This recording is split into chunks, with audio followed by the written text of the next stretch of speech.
So what's up madlang people, mga unta atong sudan o takway. Nakaraang araw pa to guys, nirip lang natin, ihalo natin dito sa mainit na kanin kasi hindi ko iniinit yung takway para makatipid sa gas. So ano pang inaantay natin, kain na tayo at may ulam pa tayo guys. Nung nakarang araw din to, isang kaldero alimasag.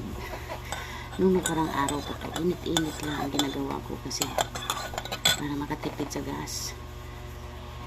Naunta. At mayroon tayong tuyo. Yung tuyo natin, hindi natin makakalimutan ang tuyo. Tara na, kain na tayo, samahan nyo ako. Sana ay may pagkain din kayo. Ang ating takway, malamig ito.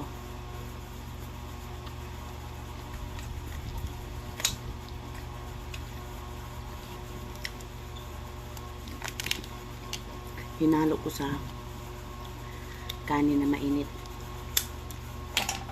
Kaya para makatipid sa gas kasi ininit ko na yung alimasag.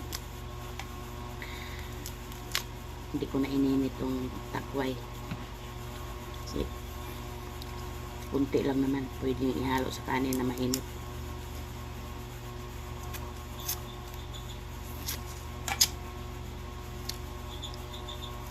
Simple lang ato ang pagkaon pero healthy ang ato ang pagkaon.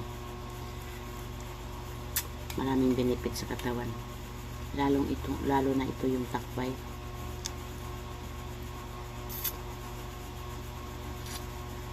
Sa may mga anak dyan, huwag nyo sanayin yung mga anak nyo sa puro karne. Maggulay kayo.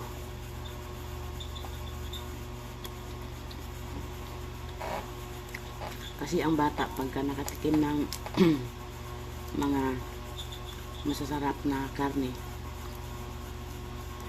hindi na kumakain ng gulay.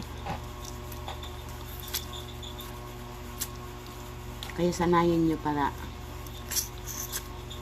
maging healthy ang katawan ng anak nyo.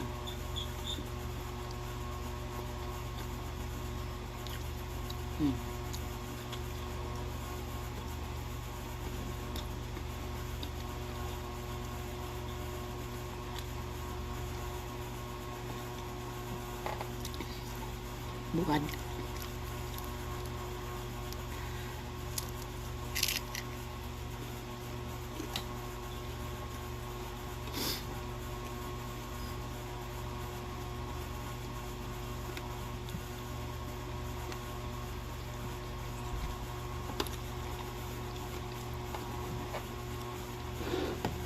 Itong alimasag ko,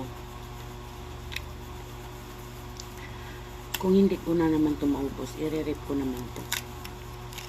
Ilagay ko sa rep. Para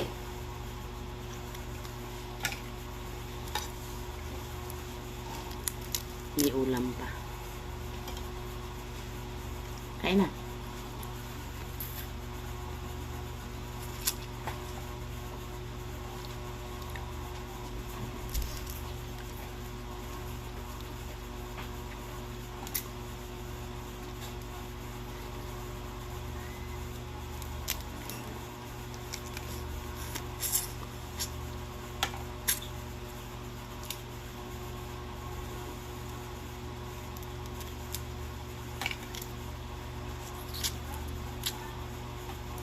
Kaya pag wala kayong, pag hindi maubos yung ulam nyo, ilagay nyo sa rep.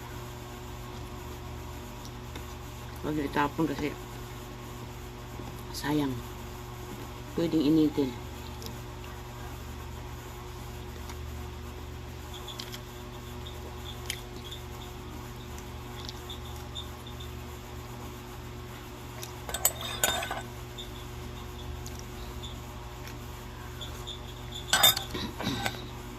Ang kape oh.